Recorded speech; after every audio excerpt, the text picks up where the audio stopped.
तो आज हम आपको दिखाने वाले हैं रोम, जो कि हिस्ट्री का सिर्फ एक फेमस सिटी ही नहीं, सबसे फेमस एम्पायर था। और एक्चुअली दुनिया की हिस्ट्री रोम नाम के बिना अधूरी रहेगी और लिटरली आपको रोम के हर कोने कोने में हिस्ट्री मिल जाएगी। तो आज आपको दिखाएंगे रोम के सबसे famous monuments, Roman Forum, Palatine Hill, Colosseum and the Pantheon.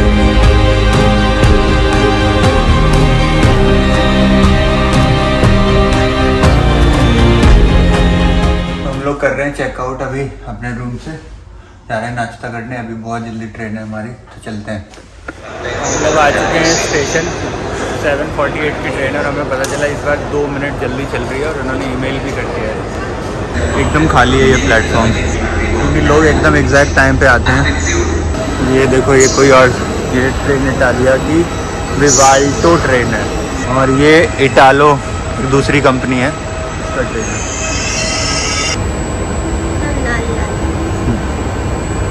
और ये रही हमारी ट्रेन, हम जाएंगे फ्लोरेंस से रोम।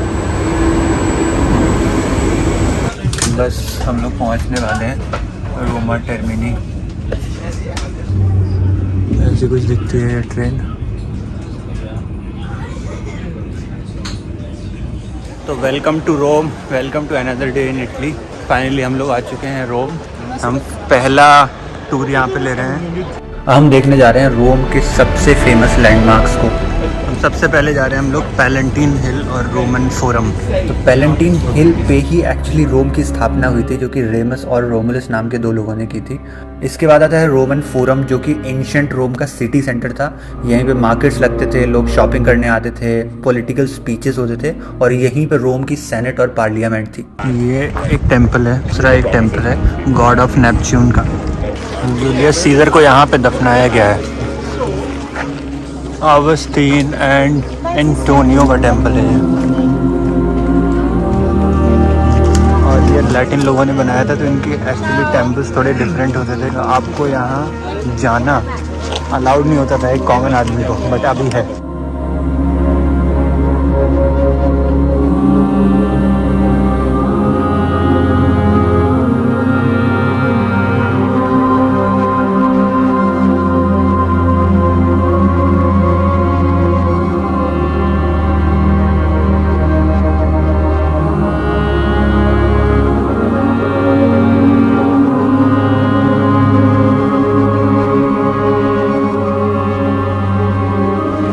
पैलेंटीन हिल से ऐसा कुछ व्यू दिखता है हमें। इसको बोलते हैं बेसिलिका ऑफ मैक्सेंसियस। इसके ऊपर 3 और आर्च थी जो कि अभी नहीं दिख रही हैं। ये एक्चुअली रोम का फाउंडेशन है इस पूरे स्क्वायर में। और इन्होंने बताया अर्बनाइजेशन, जो कि अर्ब जिसको बोलते हैं, अर्ब का मतलब होता है एक सिटी। वो जो कॉमन स्क्वायर है वो पहला अर्ब था, मोस्टली में भी पूरी दुनिया का।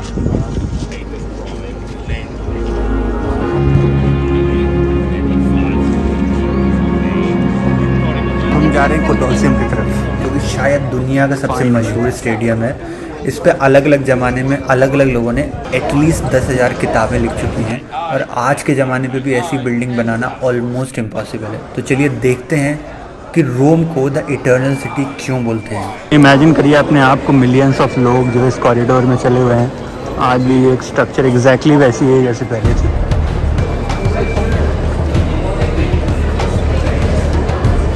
तो कोलोसियम की हिस्ट्री को थोड़ा समझते हैं। कोलोसियम को फ्लैवियन एम्फीथिएटर बोलते हैं, क्योंकि फ्लैवियन डायनेस्टी के किंग वेस्पेसियन ने इसको लगभग 2000 साल पहले बनाया था।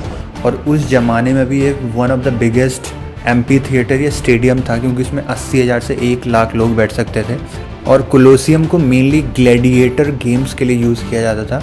ग्लैडिएटर मोस्टली प्रिजनर्स या स्लेव्स होते थे, जिनको रोमन जनता के एंटरटेनमेंट के लिए यूज़ किया जाता था। और वो लोग आपस में लड़ते थे, बहुत सारे खूंखार जानवरों से लड़ते थे। और एक्चुअली जो फ्लैवियन डायनेस्टी थी वो मेनली पेगन धर्म की थी। तो इसलिए उसके बाद जब क्रिश्चियन धर्म रोम में आया तो बहुत सारे मॉन्यूमेंट्स और चर्चेस जो बनाए गए वो एक्चुअली बिल्डिंग मटेरियल कोलोसियम से लेके जाते थे।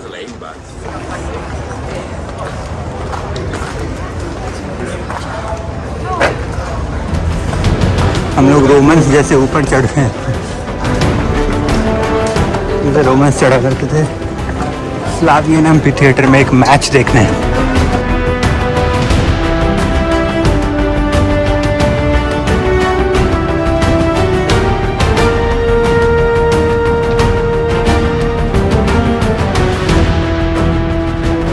और आपने देखा होगा कि इसमें बहुत सारे छेद हैं, वो एक्चुअली उन छेदों में आयरन होता था जो कि लोग छीन छीन के और दूसरी बिल्डिंगें बनाने में उनका इस्तेमाल करते गए। और यह भी एक रीज़न है कि कोलोसियम आज के डेट में सिर्फ 1/3 दिखता है और बाकी ढह टाइप का गया है जो उसकी बाहर की दीवारें हैं, नहीं तो ये पूरा ओवल शेप का दिखता अगर सब कुछ सही रहता तो।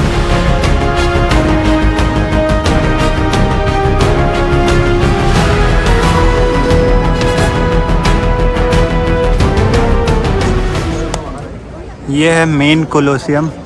वहाँ पे कुछ लायन केस थे जिससे ऊपर शेर निकल के मस्त निकलता था, 10-15 शेर निकलते थे, वो भागते थे, बहुत मज़ा आता था इस पूरी लड़ाई में। WWE के जैसा ही होता था, जो लोग से बोरिंग होते थे वो एक्चुअली में मारे जाते थे और बाकी लोग बस शो के लिए थे, तो वो लड़ते रहते थे। इस लाइक उनको पता होता था और बहुत ही कम लोग एक्चुअली में सेक्रीफाइस होते थे। ये स्टोरी आप कहीं नहीं सुनेंगे, but this is the real story.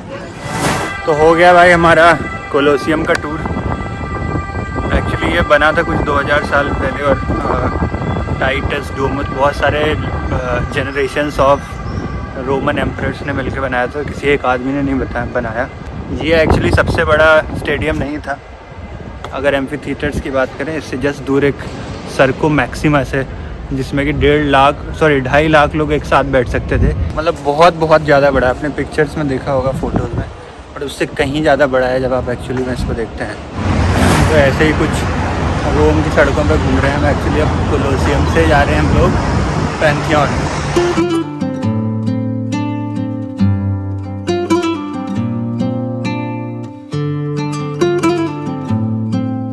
कितनी यूनिक सड़कें और बिल्डिंग्स हैं ना।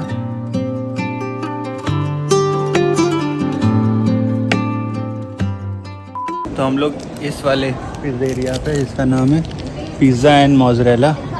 बहुत छोटा सा दुकान है, बट यहाँ पे ऐसे ओपन टाइप में पिज़्ज़ा लोग रख देते हैं बना के पहले से और गर्म करके देते हैं। ऐसा कुछ नहीं है कि पुराना होता हो, बट लाइक फ्रेश ही रहता है क्योंकि बहुत जल्दी सेल हो जाता है। I think one of the best Italian pizza था इसका। और ये वाई द वेट देते हैं, ऐसा नहीं कि आपको पूरा पिज़्ज़ा लेना है। 100 ग्राम का कुछ 2 यूरो था, तो हम लोगों ने कम से कितना खाया, 600 ग्राम खाया लगभग। कम से कम इतना पता चल जाएगा कि आपने कितना खाया है। और इन्होंने सबसे इम्पोर्टेंट चीज़, फ्री पानी दिया। प्यासे को पानी पिलाना कितना पुण्य का काम है, जो कोई नहीं देता है एक्चुअली। तो अब थोड़ा रेस्ट करके हम लोग जा रहे हैं पैंथियन, जो कि एक एंशिएंट टेम्पल था, अपने आप में एक अचरज है।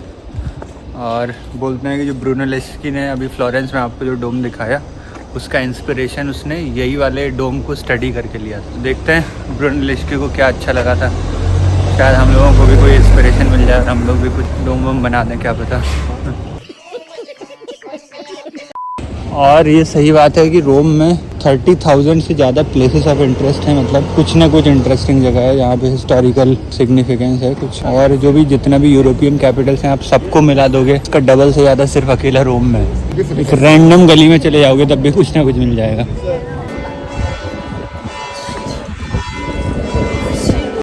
तो हम लोग आ चुके हैं फाइनली पैंथियन, और ये आज भी पूरी 100% तरीके से प्रिजर्व है। इसको बनाया गया था 2000 साल पहले, 2000 साल पहले। ऐसा कुछ दिखता है यहाँ से।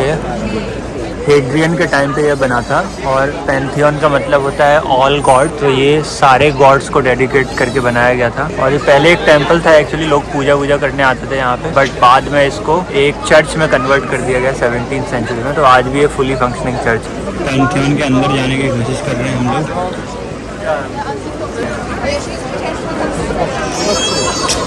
सही दिख रहा है इसकी एंट्री। वाह,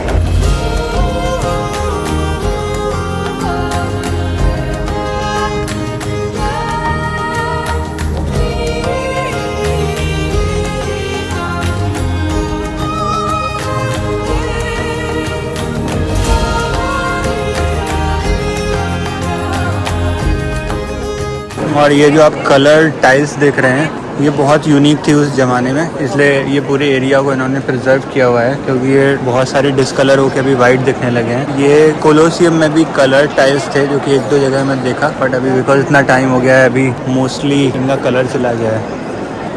बट उस ज़माने की one of the most important technology थी ये कलर टाइल्स। अब हम लोग जा रहे हैं पैंथियन एरिया से, और हमने वो एक मैमो जेलेटेरिया करके है पैंथियन के सामने। हमने इटली का सबसे वर्स्ट जिलाटो खाया। अगर कोई यहाँ पे आ रहा हो तो आप लोग यहाँ से बिल्कुल मत खाना। बहुत ही बेईमान था ये। हम लोगों ने इससे स्मॉल वाला कोन बोला था, जबकि 5 यूरो का था। ये लोग जानबूझ के सबको बड़ा वाला कोन दे रहे हैं, जबकि 15 यूरो का है जो। तो ये वाले से कभी मत खाना, इसको मैं 1 स्टार रिव्यू भी देके जाऊँगा। कौन है ये लोग, कहाँ से आते? अब हम लोग जा रहे हैं जूइश गेटो करके एक एरिया है यहाँ पे। वो पॉल द 4th थे, कुछ आई थिंक 1550s में। उन्होंने जूइश कम्युनिटी को ऑर्डर दिया था कि आप लोग जाओ और अलग से एक स्क्वायर अपना बना के रहो, और उस पर दीवार सब बना दिया था। सारे जूइश लोग वहाँ पे रहते थे, फोर्सफुली रहते थे। I think across the history juice लोगों पे बहुत सारा अत्याचार हुआ है, लेकिन बाद में इवेंचुअली 19th सेंचुरी में दीवारें वगैरह तोड़ के ये रोम के ऑफिशियल पार्ट बन गए। हम लोग घुस रहे हैं जूइश गेटो। इसका मतलब होता है जूइश लोगों की बस्ती में। यहाँ पे बिल्डिंग्स बहुत ही टॉल होती थी, क्योंकि कम एरिया में बहुत सारे लोगों को रहना होता था, और गलियाँ बहुत ही सक्रिय होती थी। देखते हैं इनमें से कितना हमें देखने मिलता है। तो आपको थोड़ा सा अंदाज़ा लग रहा होगा, ये इतनी चौड़ी सड़क है, वो सामने वाली इतनी सी बस। ये मेन स्क्वायर है जहाँ से स्टार्ट होता है जूइश गेटो। और ऐसे बहुत सारे आपको फाउंटेन्स भी दिख जाएंगे पूरे शहर में। इस फाउंटेन का भी कुछ नाम होगा डेफिनेटली। इस फाउंटेन का नाम है फाउंटेन मोन्यूमेंटल डेले टारटुर्गे।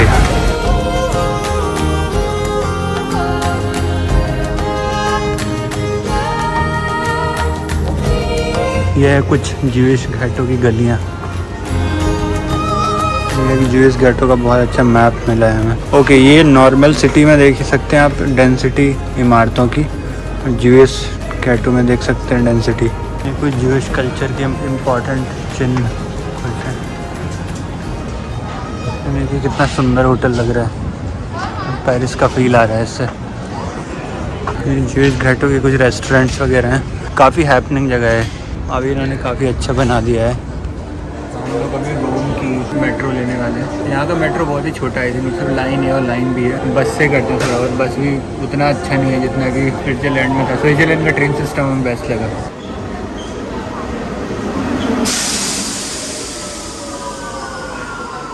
भीड़ देखो भाई, बहुत ज़्यादा भयंकर भीड़ थी। एकदम दिल्ली मेट्रो का याद आ गया यहाँ पे। पूरा अंडरग्राउंड है, आप देख सकते हैं कितना लंबा एस्केलेटर है। पूरा 1 मिनट 20 सेकंड का राइड था। चलिए, हमारा होटल का लोकेशन काफ़ी अच्छा है, इसकी जस्ट बाहर है ये जो एग्जिट होगा कहीं पे।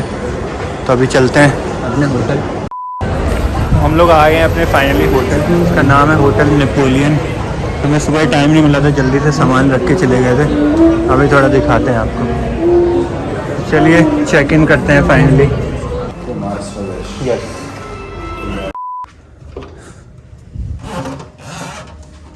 और ये हमारा बेड। इन्होंने कबर्ड दे रखा है, कुछ सजाया है। मैंने सोचा था नेपोलियन नाम है तो कुछ नेपोलियन का फोटो होगा, बट ऐसा कुछ नहीं है। बट इसका बेस्ट पार्ट है इसमें प्राइवेट बालकनी है। अब यहाँ पे आराम से बैठ के रूम का मजा ले सकते हैं। हाँ, लोकेशन बहुत सेंट्रल, ठीक सामने मेट्रो स्टेशन है। हाँ, कोलोसियम यहाँ से बस 10 मिनट दूर है। हम लोग खाना खाने एक रेस्टोरेंट में आए थे, काफ़ी ऑथेंटिक इटालियन रेस्टोरेंट लग रहा है। इसका नाम है टेम्पियो दी मर्सेंटे। और ऑफकोर्स हम लोग कहीं भी हों, हम लोगों ने इस होटल में हिंदी में ऑर्डर दिया है। आप समझ सकते हैं इंडिया की पावर। ऐसे कुछ दिखता है ये रेस्टोरेंट। तो ये आ गया हमारा ब्रूशेटा, मिक्स ब्रूशेटा। इसमें क्या है? आर्टिचोक, और ये बेसिल और टोमेटो। कैसा है? और ये आ गया है हमारा पिज़्ज़ा। ऑरिगेटो।